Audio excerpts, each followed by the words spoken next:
Olá pessoal, seja muito bem-vindo a mais uma aula de introdução a redes de computadores. Esse curso é de instalações e configurações de servidores. Meu nome é Paulo Eugênio e sou professor dessa disciplina.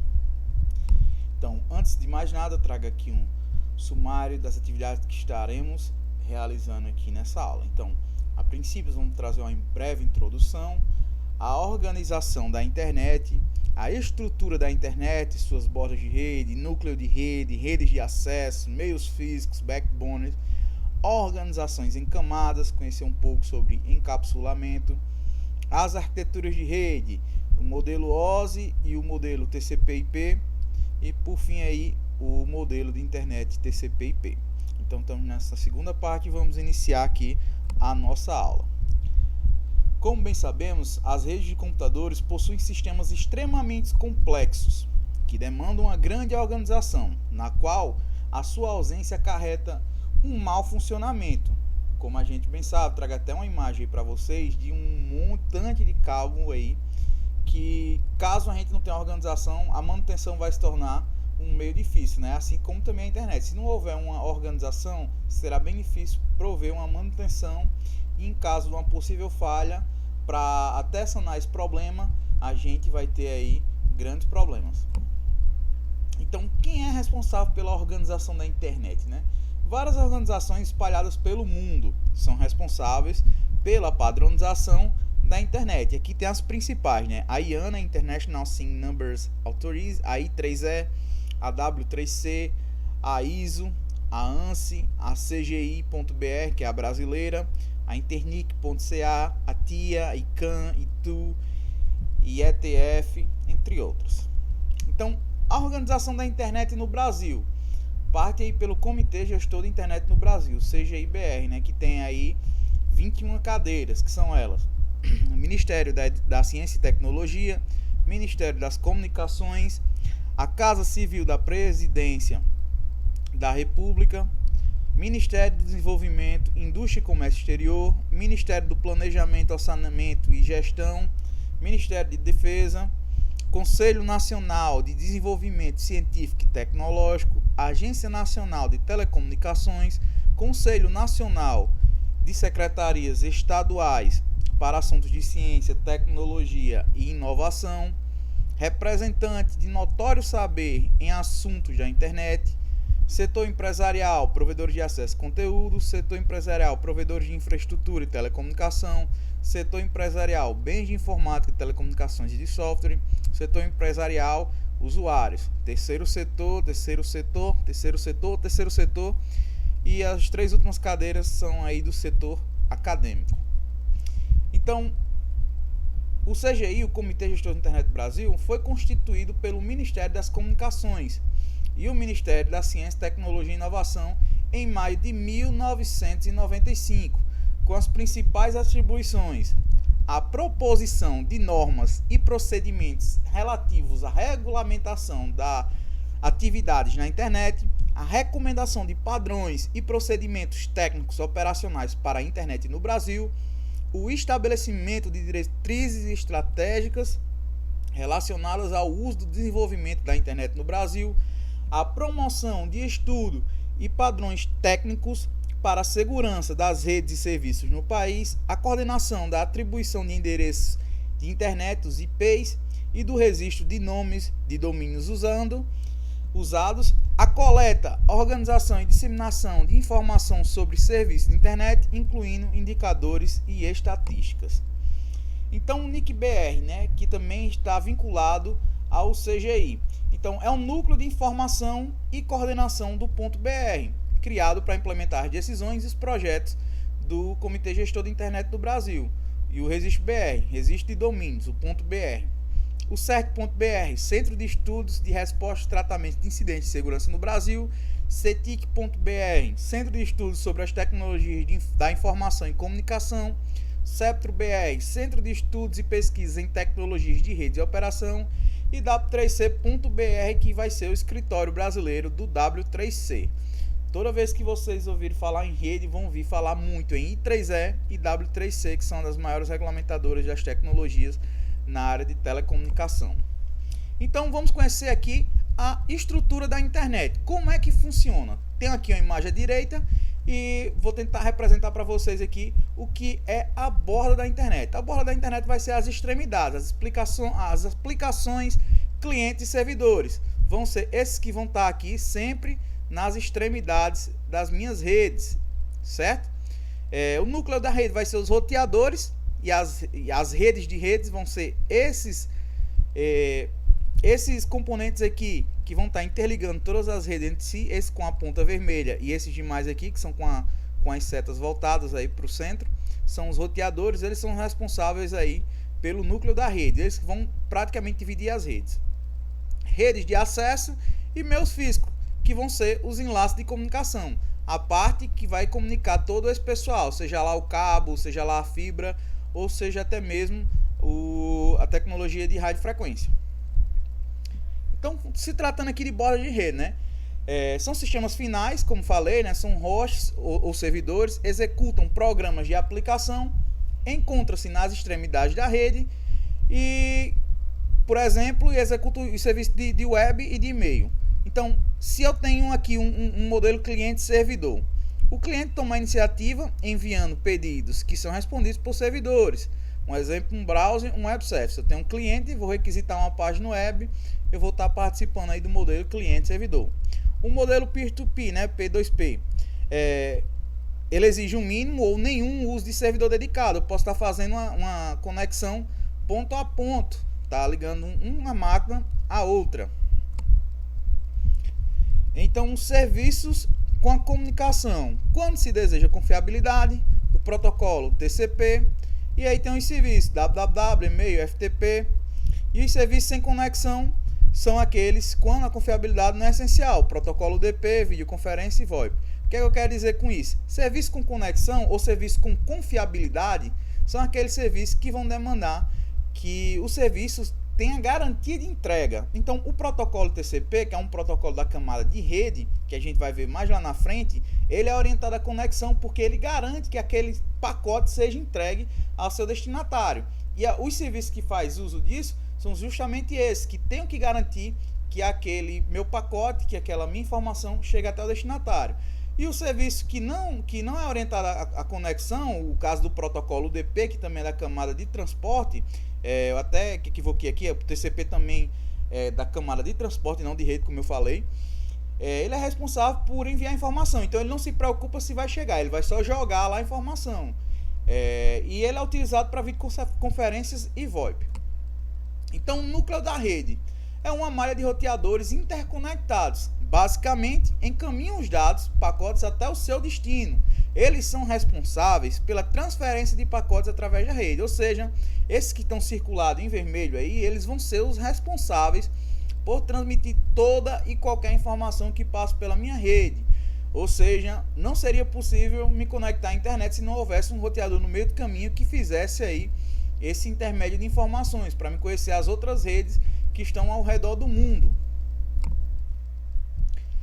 Então, o roteamento, qual o objetivo? Mover pacotes entre roteadores, da origem até o destino. Ou seja, meu pacote sai da minha rede para chegar até a minha rede de destino. Digamos um servidor aí de algum serviço, como o Facebook, o Google, entre outros.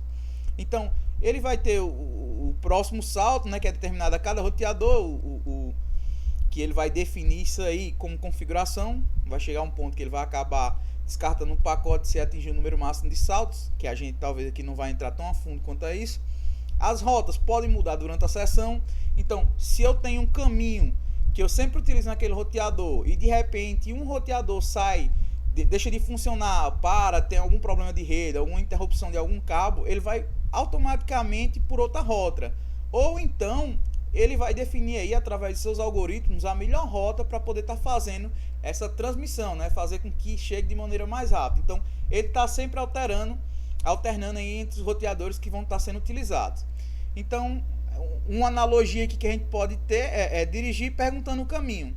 Então, se meu pacote quer chegar até o meu destinatário, o meu amigo, eu vou sair perguntando por onde é que eu vou para poder chegar naquela rede. Vou sempre estar perguntando ao roteador onde é que é a rede e tal. Ele vai sempre encaminhar para outro até que meu pacote atinja o meu destino.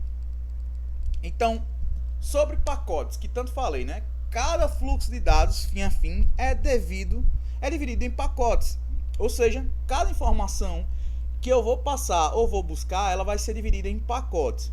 No destino, os pacotes são reagrupados para remontar a mensagem. Cada pacote usa toda a banda disponível ao ser transmitido. Recursos são usados na medida do necessário. Os recursos da rede são compartilhados em bases estáticas e isso permite que mais usuários usem a mesma rede. Ou seja, os pacotes se movem um salto por vez. Então vou de um roteador por vez. Eu vou para o pacote, monto naquele roteador. Quando aquele pacote é montado naquele roteador, ele vai seguir para o meu destino. Então o nó recebe o pacote completo antes de encaminhá-lo. Como tem na ilustração, tem a origem, tem a minha informação que foi dividida em 3 pacotes. O primeiro pacote está sendo transmitido, o roteador vai armazenar nele todas as informações, todos os bits esperados, e quando ele receber toda essa informação, ele vai encaminhar aí ao meu destino.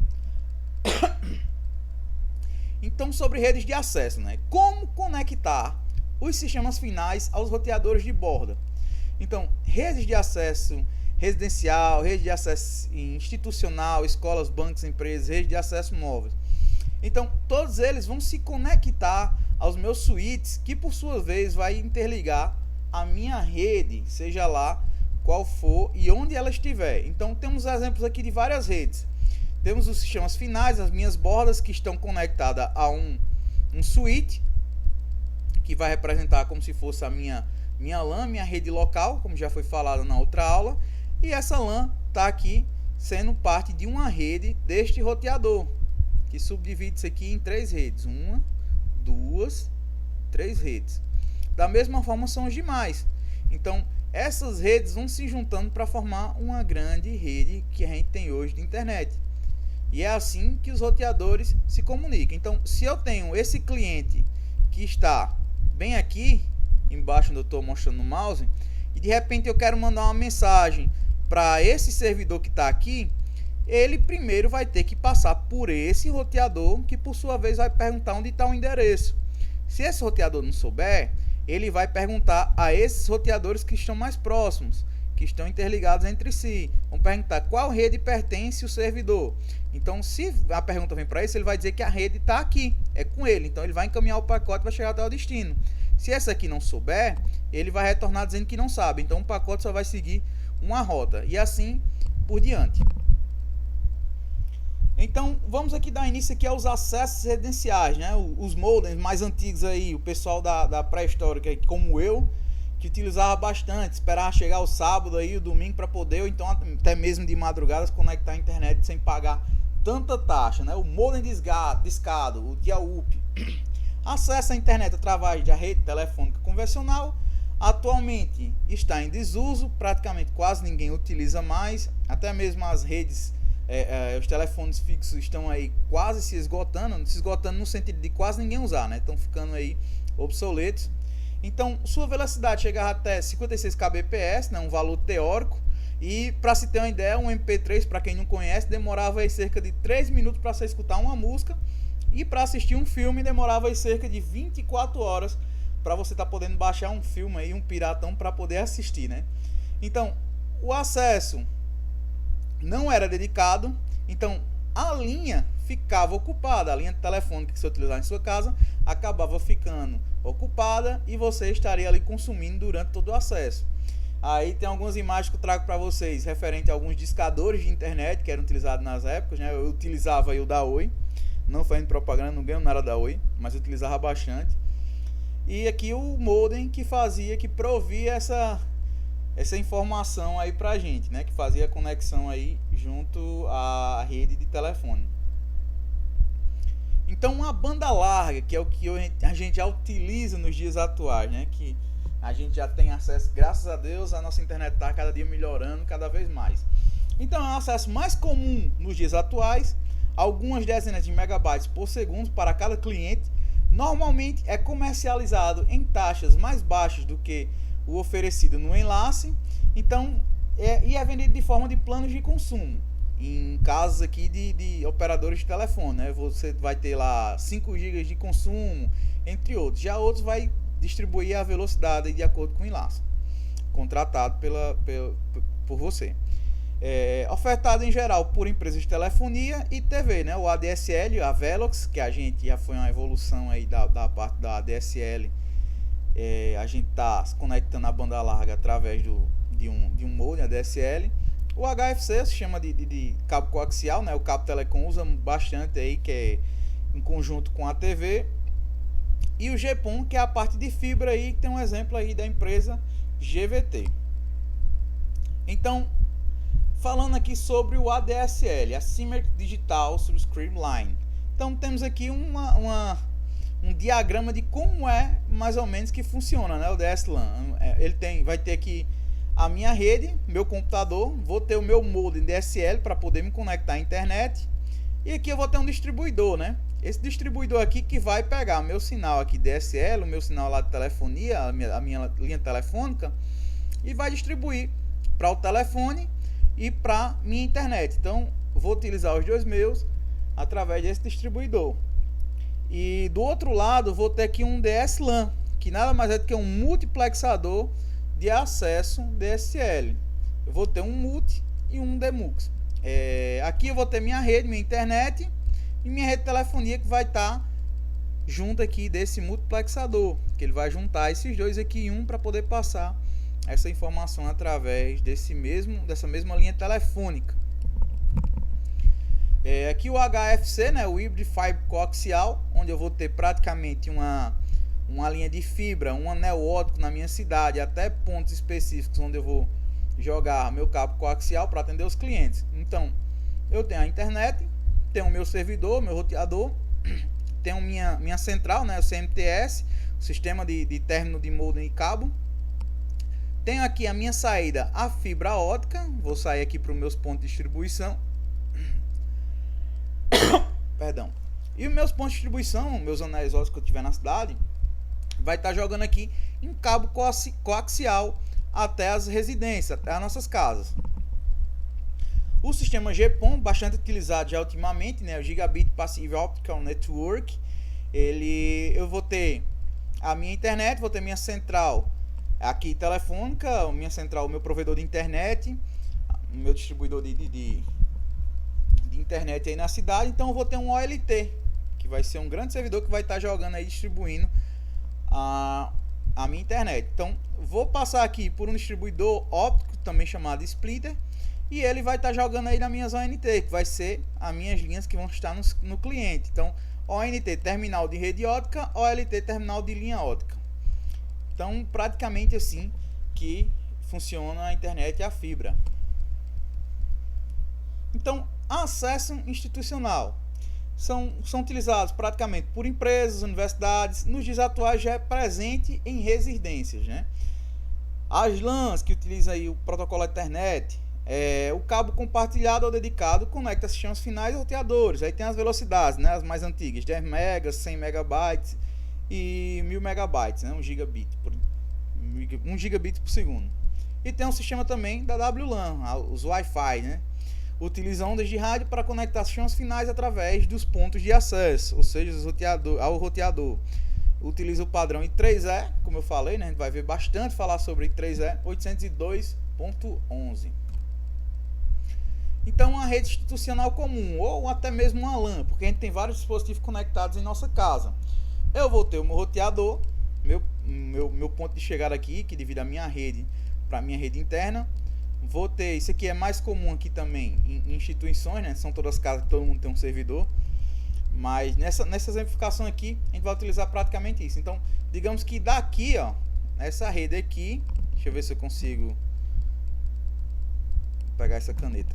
Então, daqui para cá, é como se eu tivesse a minha rede LAN, a minha rede em casa. Vou ter o meu switch, digamos que chegando a minha internet aqui do meu provedor aqui, e eu vou conectar meus vários dispositivos, seja lá telefone, computador, e do roteador para cá vou ter a minha rede do meu provedor. Então vai estar distribuindo a internet para cá. A rede institucional comum vai funcionar mais ou menos dessa forma. Só que aqui eu tenho um roteador já dentro da minha rede institucional. O acesso móvel, em geral fornecido pelas empresas de telecomunicação, né? O usuário só precisa estar dentro de algumas dezenas de quilômetros da estação base, a WMAN, e o sistema que utiliza isso aí é o GPRS, 3G, 4G, 5G, LTE, que nada mais é que a rede de telefonias que a gente utiliza hoje em dia. Então, esquema comum de uma rede doméstica. Aqui o mais antigo, né, o ADSL. Hoje em dia a gente já recebe o cabo de fibra óptica ou cabo modem, um roteador, um firewall, um acesso wireless, um protocolo Ethernet. Então isso é um esquema comum da rede doméstica. Eu vou ter a minha internet, que vai passar pelo meu terminal de distribuição a cabo, ou seja, meu provedor de internet, ele vai encaminhar isso aqui até a minha casa.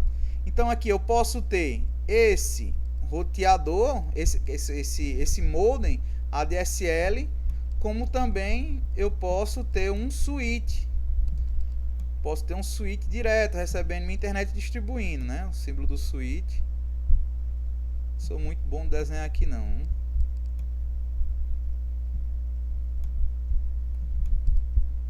Então posso estar recebendo um switch e entregando aqui os IPs aos meus dispositivos que pode estar conectando. Então, como se eu recebesse esse sinal aqui direto e fosse para o meu switch. Tem até a exemplificação aqui, né? Acabei nem vendo. Então funciona praticamente assim. Através disso aqui eu vou ter meu padrão internet para conectar e vou conectar aqui a internet. Atualmente os componentes 1 e 2 e 3 podem ser um único equipamento. Então todos esses três aqui podem ser apenas um. Pode estar presente em apenas um. Então os meios físicos, né? Aqueles meios que utilizamos para transmissão de dados. Então os meios físicos vai ser responsável pela transmissão das informações. Então os bits vão se propagar entre os pares transmissor e receptor. Por exemplo, o enlace físico, que vai ser o meio que fica entre o transmissor e o receptor. Seja lá um cabo metálico, uma fibra óptica, uma rede de transmissão wireless. Então, aqui partindo para os meios guiados. Os sinais propagam por meios sólidos com caminho fixo. Como eu falei, o cobre, a fibra óptica, e os meios não guiados, que vão ser a propagação livre. O exemplo aí, o rádio. Então, se tratando aqui dos meios guiados, né? Vamos falar agora um pouco sobre o cabo coaxial. O cabo coaxial tem um núcleo de fio dentro de uma blindagem, vai ter padrão das redes durante muitos anos. Mais antigos utilizavam esse chão coaxial e atualmente é bastante utilizado para circuitos fechados de TV, né? CFTV e a internet das TV a cabo. Alguns provedores de internet ainda entregam aí via conexão a cabo coaxial. Cabo coaxial também é bastante utilizado pelos provedores de TV a cabo para entregar a TV por assinatura em suas casas. Então, twist par, né, par trançado, mais conhecido, é um par entrelaçado de fios de cobre, em geral de 2 a 4 pares, né, ou seja, de 4 a 8 fios. É o meu guiado, entre parênteses aí, asterisco que eu coloquei para lembrar, era o mais barato até então, porque o avanço da fibra, assim que iniciou, ela veio com um preço um pouco mais salgado, mas acabou reduzindo o preço e ficando mais barato do que o cobre. Então, o meio aí guiado mais barato não é mais tanto hoje, não se aplica mais tanto hoje, mas é o mais utilizado ainda, esse meio de par trançado. Então sofre bastante interferência do meio externo, está suscetível a descargas elétricas, entre outros fatores aí da natureza. Então temos exemplo aqui, uma placa de rede, um cabo de par trançado e os exemplos de dois fios, um com 4 pares e outro com 2 pares. A fibra óptica é uma fibra de vidro transportando pulsos de luz. Então, ela tem uma alta velocidade de operação. Até hoje, não se tem um limite da fibra, e sim dos equipamentos. O que eu quero dizer com isso? Até os dias atuais, não conseguiu limitar a taxa de transmissão de uma fibra óptica. O que limita a fibra óptica é os equipamentos que são utilizados para enviar esses pulsos de luz. A fibra óptica atinge grandes distâncias continentais, tanto que é utilizada bastante em cabos submarinos, pelos grandes backbones para interligar continentes aí, interligar grandes redes. Então temos aqui uma placa de fibra óptica, né, uma placa de rede com conexão de fibra. Aqui um exemplo de fibra ótica, que tem várias fibras dentro, né? um grande cabo com diversas fibras, e aqui várias conexões de fibra ótica que existem. E mais aqui embaixo temos aqui o cabo drop, que geralmente é utilizado aí para conectar a fibra até sua casa. Então geralmente vou ter um cabo desse e na ponta ou um desses dois aqui vai estar fazendo a conexão aí até o usuário final, até a sua casa. E falando de meios não guiados, eu vou falar do rádio, né? Sinal transportado como campo magnético. Então não existe fios físicos, ele vai ser transportado aí pelo ar. O ambiente afeta a propagação, ou seja, vou sofrer reflexão, obstrução, interferência de outras ondas eletromagnéticas, que eu vou transferir isso aí através do ar. Então se eu tiver um ambiente bastante congestionado, eu vou ter interferência na minha transmissão. E temos aqui alguns exemplos, né? Eu tenho um Ubiquiti, um Nano, né? Um sinal que a gente vê bastante aqui, esse aqui, que a gente vê bastante nos prédios comerciais hoje, de access point. Aqui mais antigo, que eram as antenas de grade, né? 2.4, aqui a CPE, uma antena omnidirecional, aqui uma placa de rede wireless. E aqui, mais à direita, uma torre de transmissão, né? Uma torre que vai propagar o sinal aí para os clientes. Então, a rádio por satélite, né? A internet via satélite, ela é utilizada para acesso a localidades mais isoladas, locais onde eu não vou ter um acesso fácil a uma rede que eu utilize, por exemplo, como a rádio. Eu vou utilizar aí uma rede por satélite. E aqui eu tenho uma exemplificação dessa rede. Eu vou ter a minha antena, né? Que vai ter o refletor que vai receber o sinal, unidade de transmissão e recepção da antena. Vou jogar para o satélite, que vai refletir a minha informação aí para a minha base, a outra estação em solo, que geralmente é conectada na fibra e tem um grande processamento e tem um grande poder de internet para poder estar transmitindo. Essa transmissão de internet via rádio por satélite, ela não é uma das melhores, a transmissão geralmente é baixa, e a gente vê muito dessas em um sistema aí de escolas. Então muitas escolas utilizam esse rádio satélite, não por estar em localidades isoladas, mas por ser uma maneira mais fácil de estar intercomunicando estas instituições. E falando aqui sobre backbones, o que é backbones, que eu falei um pouco mais atrás.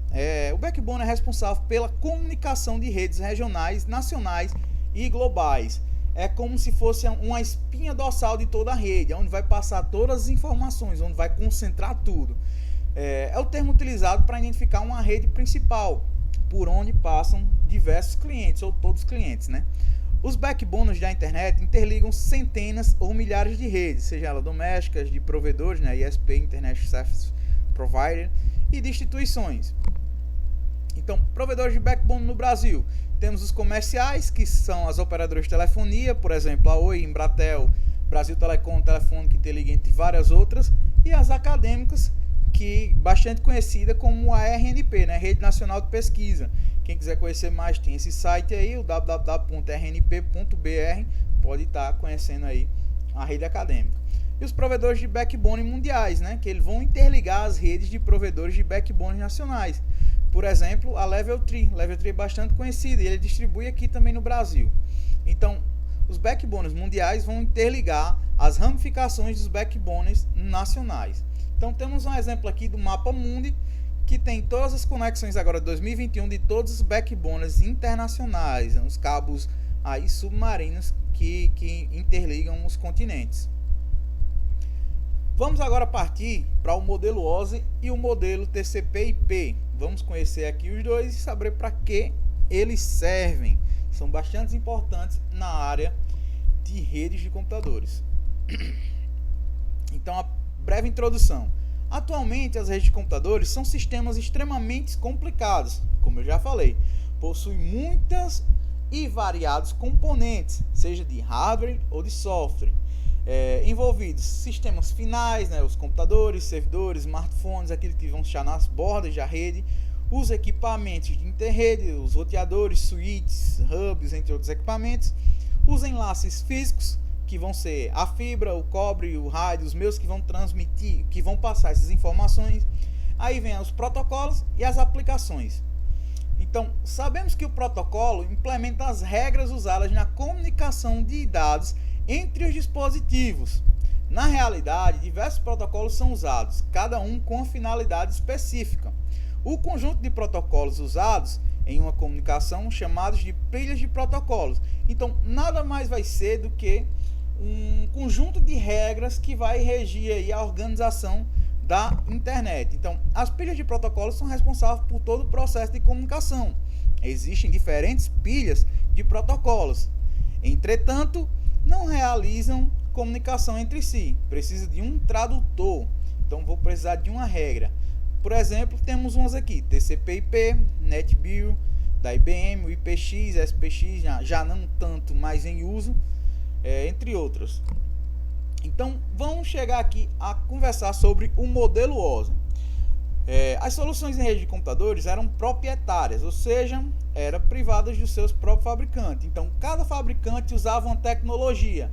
Então, para me comunicar com outra pessoa, havia uma grande disparidade, havia um grande problema, porque cada um tinha sua tecnologia e para fazer a comunicação entre esses havia uma grande dificuldade, visto que o seu tinha a sua propriedade sobre aquela tecnologia e eu tinha a minha. Então, para intercomunicar as duas era muito difícil. Então, com o intuito de facilitar a interconexão de sistemas de computadores, a ISO, International Standard Organization, outra aqui que eu falei que a gente vai ouvir bastante, desenvolveu um modelo de referência, o modelo OSI, Open System Interconnection.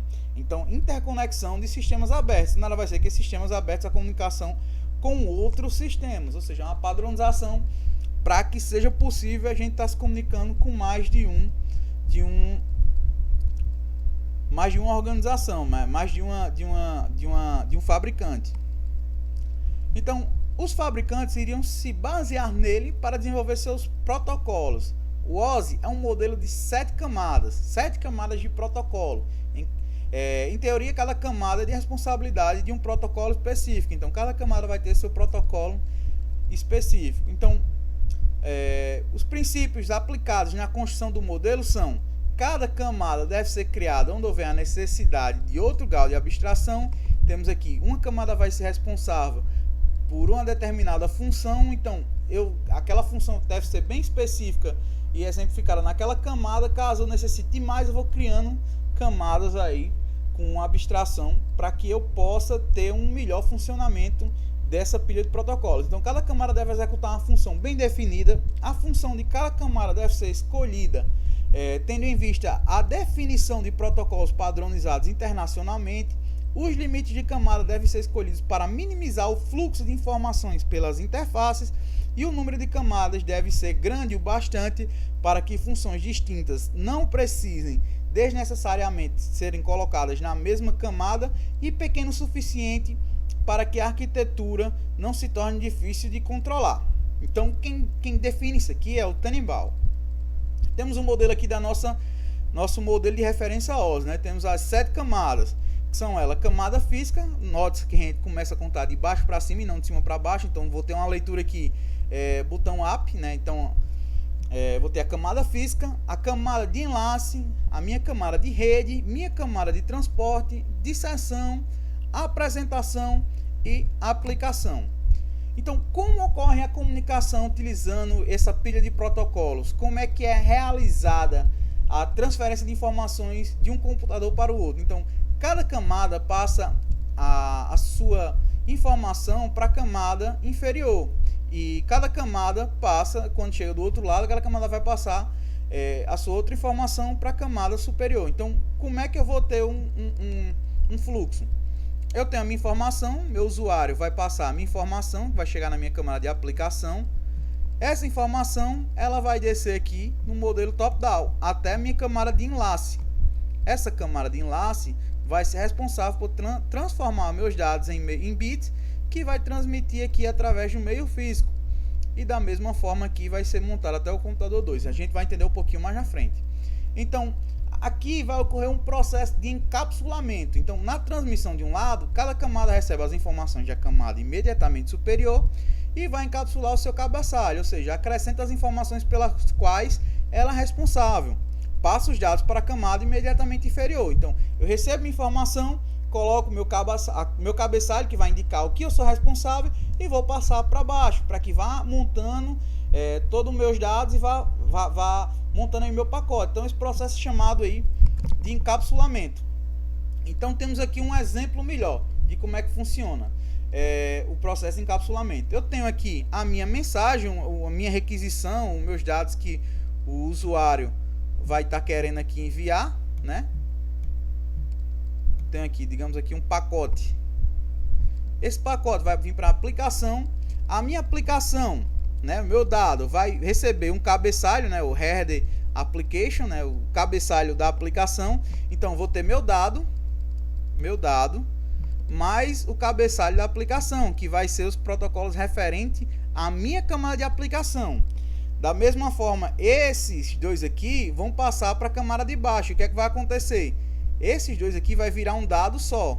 Ele vai virar um dado. Para a apresentação, ela vai entender como se aqui fosse apenas um dado.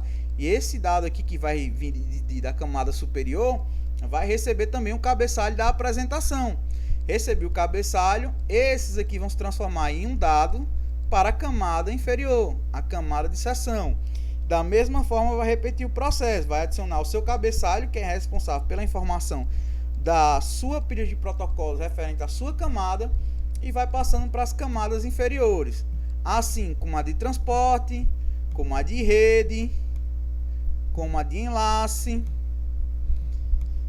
até chegar na física, né? Que todos esses dados aqui, eles vão ser transformados em bits e vão ser propagados pelo meio físico, seja fibra óptica, seja um cabo coaxial, um cabo metálico ou até pela rede.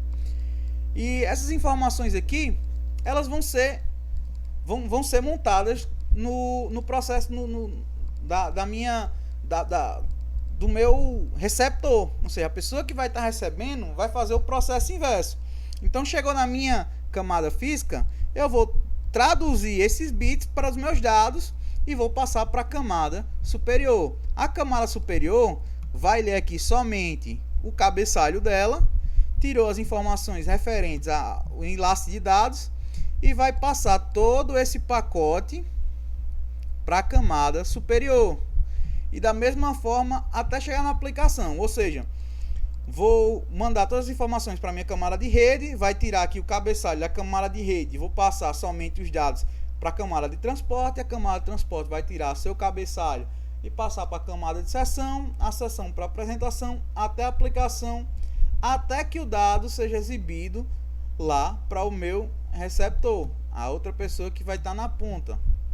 Então, todo esse processo vai ser feito aí através do modelo que a gente já conhece, OSI. Então, a camada 7 de aplicação. Vamos entender aqui o que é que cada camada é responsável, que cada camada a gente faz. Já entendemos o processo aqui de encapsulamento, onde vou ter a informação que vai ser encapsulada e transmitida e passar pelo processo de desencapsulamento até chegar ao meu receptor, onde vai receber a mensagem. E aqui vamos entender o que cada camada é responsável. Então, começando aqui pela camada 7, a camada de aplicação, ela faz a interface entre a pilha de protocolos e o aplicativo que pediu ou irá receber a informação. Por exemplo, o HTTP, né, uma página web que a gente esteja acessando, ela vai estar presente aí na aplicação, vai ser o intermédio de você, o usuário, com a sua aplicação, com o seu dispositivo, com o seu smartphone, computador, o seu browser que você vai estar fazendo a requisição. Além do HTTP, vou ter o FTP, né, de transferência de arquivo, e o SMTP, que é os protocolos aí referente a cada serviço. O HTTP está voltado para o serviço de web, né, o Hypertext Transfer Protocol, o FTP transferência de arquivo e o SMTP aí que é o protocolo para envio de e-mails. A camada de apresentação, né, a camada de tradução, ele vai converter o formato de dados recebido pela camada de aplicação em um formato comum a ser usado na transmissão do dado, ou seja, um formato estendido pelo protocolo usado.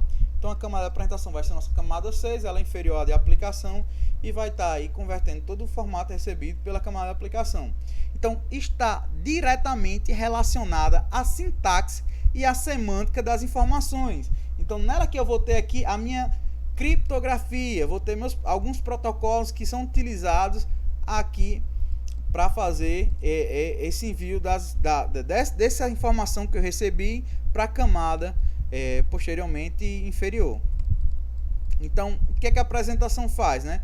Eu vou ter a conversão dos padrões de caracteres web que a gente conhece, né? A linguagem que a gente escreve. Quando o dispositivo transmissor usa um padrão diferente do ASCII. Digamos que eu quero enviar uma mensagem aqui para a China, então vou ter aqui um modelo diferente, ele vai estar fazendo aqui essa conversão.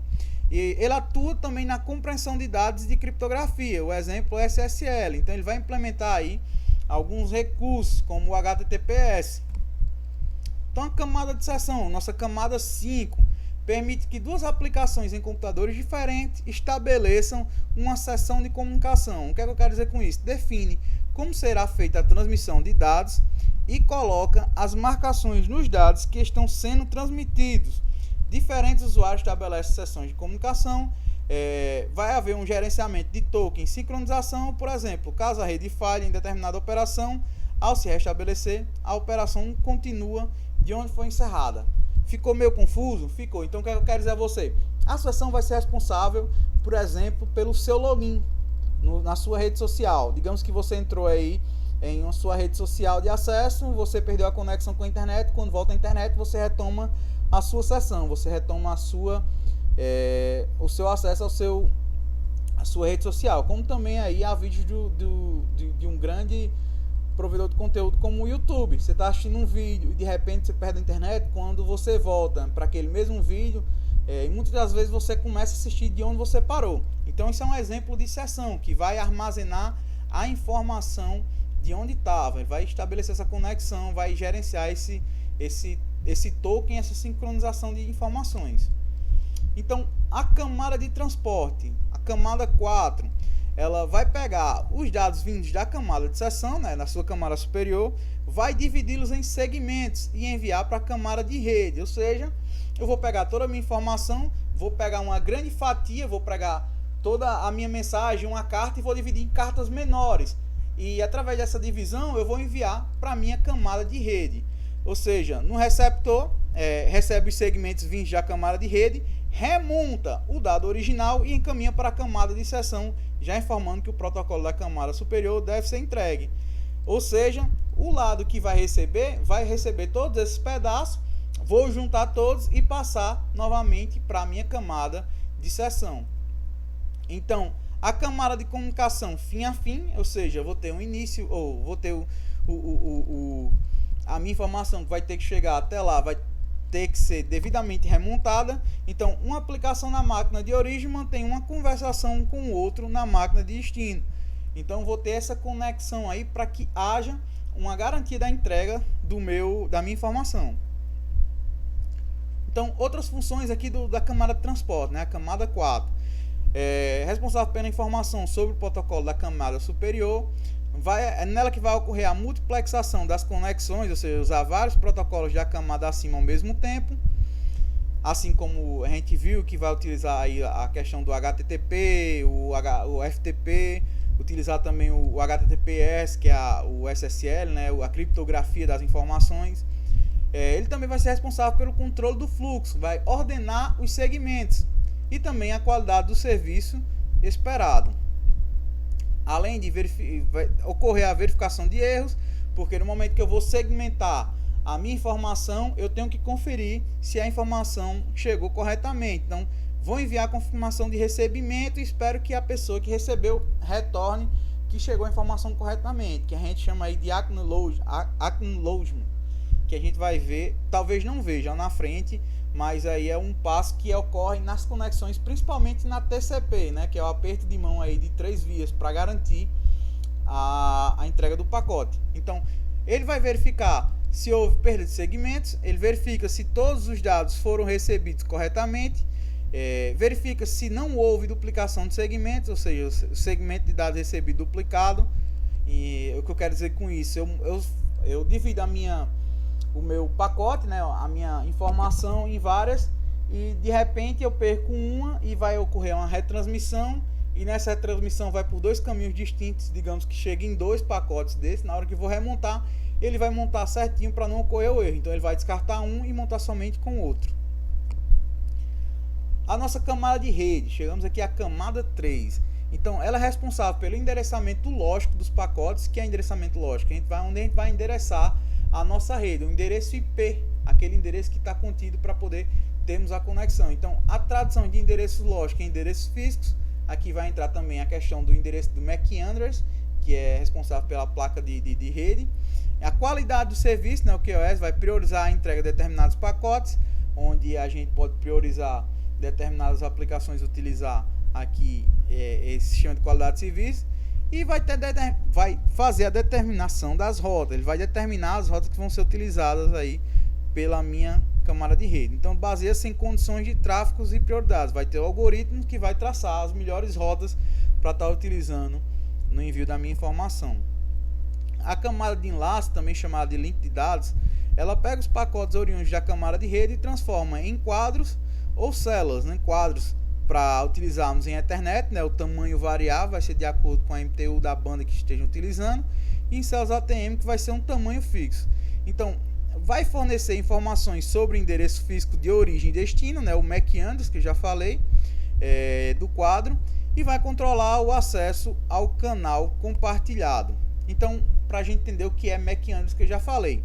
O MAC address é um endereço de 48 bits, onde os 3 octetos vão ser identificadores do fabricante e os outros 3 octetos vão ser referentes aí à interface. O que eu quero dizer? Eu tenho aqui o meu endereço MAC. Então, esses 3 primeiros octetos vai definir o meu fabricante. Por exemplo, aqui eu tenho dois endereços MAC. Provavelmente vai ser da minha placa de rede wireless e da minha placa de rede Ethernet. Então, nota-se que os primeiros octetos, né, os meus conjuntos aqui de bits, vão ser definir ao fabricante, ó, são do mesmo fabricante, então 5C, C9 e D3, e vão estar definindo o meu fabricante, e aqui vai estar sendo diferente porque estão em interface diferente. Então, para visualizar esse mesmo endereço MAC que eu estou vendo aqui, vocês podem estar fazendo o seguinte, digitando no prompt de comando, né? Você pressiona a tecla janela do Windows e mais o R, você vai digitar CMD, ou então procura no menu iniciar, aí prompt de comando, e lá você vai digitar ipconfig/all em sistemas do Windows, ou getMAC também no Windows, ou se você estiver utilizando o Linux, você vai dar um ifconfig no terminal do Linux, você vai estar conseguindo ver aí o MAC dos seus dispositivos. Esse aqui eu dei um getMAC para poder pegar os MACs das minhas interfaces de redes do meu notebook. Então, na camada de laço, os quadros também carregam informações sobre o controle, checksum e os dados, né, que é a informação. E chegamos aqui na última camada, ou seja, a camada 1, camada física. Então, ela pega os quadros enviados pela camada de enlace e os transforma em sinais compatíveis com o meio. Se eu estou utilizando um meio elétrico, eu vou transmitir essas informações em 0 e 1. Vou converter aí em pulsos elétricos, né, para transmitir aí por cabos metálicos, ou seja, por meios elétricos, vou transformar em pulsos elétricos. E se eu vou transmitir por meio óptico, vou transformar em 0 e 1 convertido em sinais luminosos. Então, o papel desempenhado pela placa de rede. A quantidade de pinos deve ter o conector de rede e qual a finalidade de cada um deles. Então, questões referentes a interfaces mecânicas, elétricas e coordenação, e também com o meio físico de transmissão. A camada 1 vai ser basicamente a camada que vai estar interligando aí a minha rede com a rede externa. Então, através dela, do meio físico que vai estar conectado a ela, eu vou estar enviando, recebendo as minhas informações. Então, vamos falar aqui sobre a topologia de interredes. Conhecer aqui os seus conceitos e benefícios. Bem, quando a gente vai falar tecnologia de interredes, na verdade não é topologia, é tecnologia, eu vou tratar aqui de um conjunto de protocolos que permite a interconexão de redes heterogêneas. E quais são os benefícios? Né? A acomodação de múltiplas plataformas de hardware e software, vou esconder os detalhes do hardware e da rede, e vou permitir aí a comunicação dos dispositivos de forma independente do tipo de rede física adotada. Então, conhecendo aqui o TCP/IP, falamos sobre o OSI e vamos conhecer um pouco mais sobre o TCP/IP. O modelo de referência TCP/IP foi usado na ARPANET, que a gente viu na nossa primeira aula aí de revisão. Então, surgiu a necessidade de se conectar a várias redes de maneira uniforme, surgiu como um protocolo para que todos entendessem e conseguissem se comunicar entre si, e ele foi definido pela primeira vez em 1974 pelo CERT, né, de CAN. Uma nova perspectiva do mesmo foi em 1985 por Leiner, e a filosofia do projeto na qual se baseia é discutida em 1988 por Clark. Então, o TCP/IP era usado pelo Departamento de Defesa dos Estados Unidos. A rede deveria ser capaz de sobreviver a perdas, ou seja, a comunicação deveria ser mantida enquanto as máquinas de origem e destino estivessem funcionando. Necessária uma arquitetura flexível, capaz de suportar tanto transferência de arquivo quanto transmissão de dados de voz em tempo real. O que é que o Departamento de Defesa queria? Queria que, se eu tivesse várias bases comunicadas, no momento que eu perdesse uma base, eu mantesse a comunicação entre essa rede, independente de eu ter perdido ela ou não. Ou seja, ter uma rede flexível para que ela se mantenha em funcionamento, mesmo com a queda de alguns pontos da mesma. Então, a família de protocolos de TCP/IP, os seus principais conceitos, né? O conjunto de padrões de redes que permitem a interconexão de redes de sistemas heterogêneos. Então, vou ter as redes físicas com diferentes tecnologias de acesso e vou permitir que equipamentos desenvolvidos por diferentes fabricantes com diferentes arquiteturas de hardware e que executem diferentes sistemas operacionais. Então, assim como o modelo OSI, ele foi criado para que eu consiga intercomunicar diferentes redes, diferentes fabricantes, diferentes arquiteturas de hardware e que elas possam se comunicar entre si, que possam utilizar esse protocolo para poder estar se comunicando e transmitindo as informações necessárias. Então, quem é que pode utilizar? Ou seja, o TCP/IP, assim como o modelo OSI, qualquer organização que deseje interconectar suas diversas redes na forma de uma interrede, uma rede única. Não requer uma conexão com a internet, eu posso ter uma rede local, uma intranet, e a internet é apenas uma demonstração concreta da validade da tecnologia do TCP/IP que a gente tem hoje. Então aqui tem um modelo de interconexão, tem as minhas diversas interfaces, tem os meus roteadores, os meus usuários finais, meus roteadores estão aqui interligando essas redes, certo? Que estão mais nas extremidades. Isso aqui reflete um modelo de TCP/IP. Então, vamos conhecer aqui a pilha de protocolos do modelo TCP/IP. Então, temos aqui um modelo de referência que também é contado no modelo bottom-up, de baixo para cima. Então, vou ter a minha primeira camada, segunda, terceira e quarta. São divididos em 4 camadas. Vou ter a camada de host e rede, a camada de internet, a camada de transporte e a minha camada de aplicação. Vamos conhecer cada uma. Então, o objetivo é estruturar o hardware e o software de um projeto de rede. Ele vai dividir e organizar os problemas de comunicação em camadas hierárquicas. Cada camada é responsável por uma função específica e usa as funções oferecidas pelas camadas inferiores. Uma arquitetura de rede é definida pela combinação dos diversos protocolos nas várias camadas. Assim como o OSI, ele vai definir aqui o meio para que todos possam se comunicar. Então, quais são os principais serviços que estão aí nessa arquitetura TCP/IP?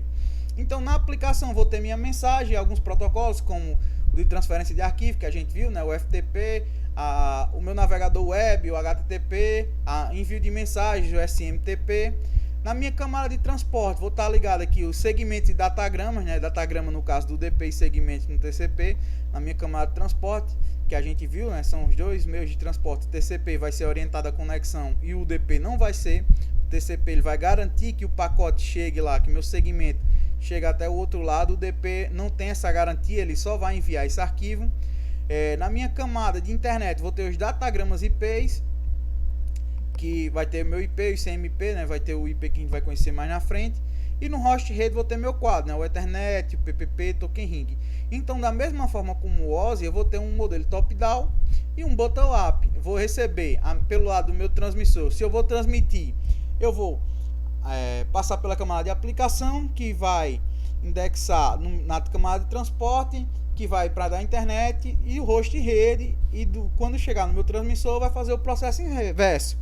Então, do host de rede vai ser traduzido para a internet, da internet vai ter essa informação, jogar para o transporte, a transporte vai jogar para a aplicação até chegar no usuário final.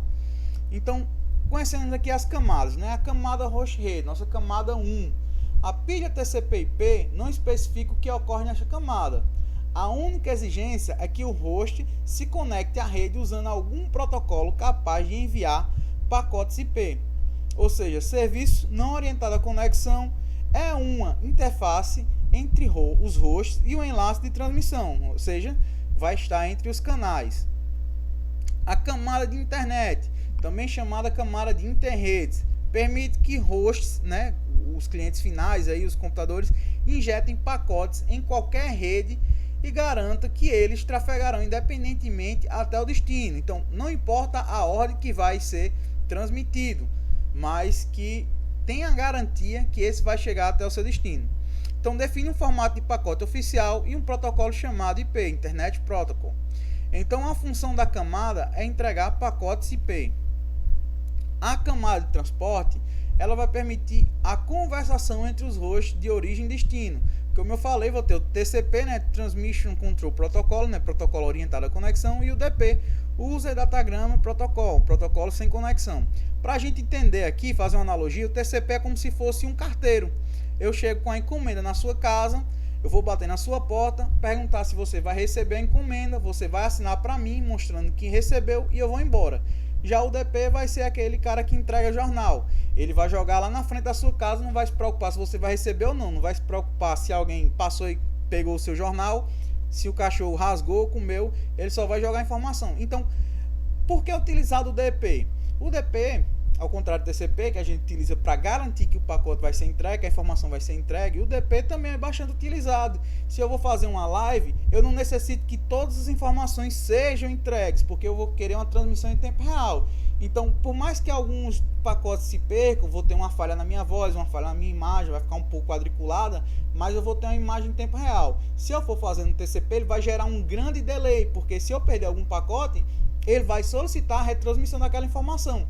Então, o DP é bastante utilizado nesse sistema de streams, tanto de vídeo como de áudio, onde eu quero ter uma transmissão aí em tempo real, até mesmo numa ligação de videochamada que a gente faz aí através de vários aplicativos que temos, o Skype, o WhatsApp, entre outros.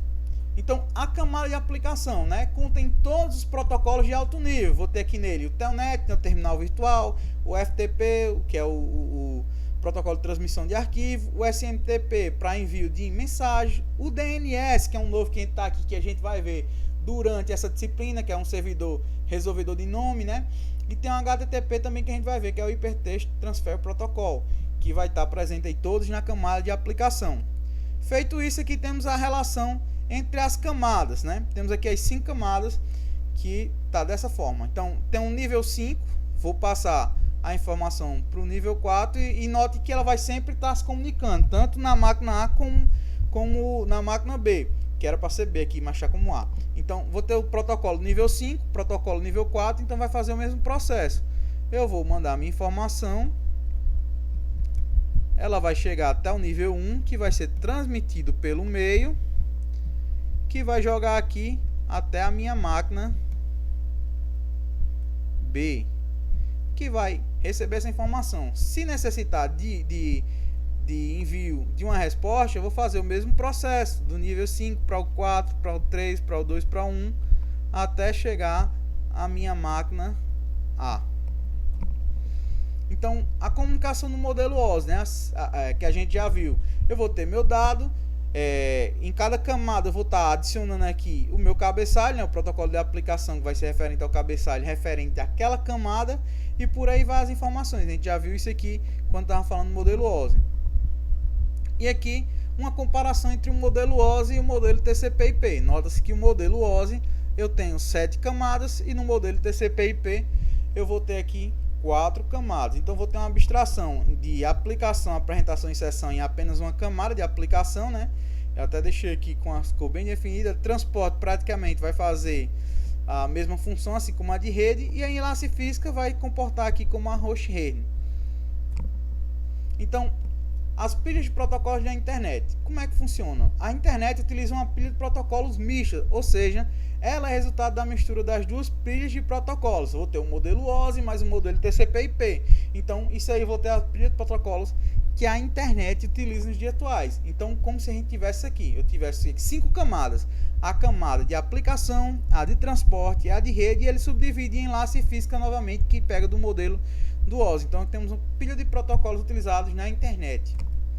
Então, a aplicação suporta as aplicações de rede, né, os protocolos de transmissão de dados, né, o FTP, o SMTP, que é transferência de e-mail, o HTTP, que é a parte web, que está voltada aí para os sites que acessamos. A camada de transporte, como já falei aí, a transferência de dados de chama final. Então, temos o TCP e o DP.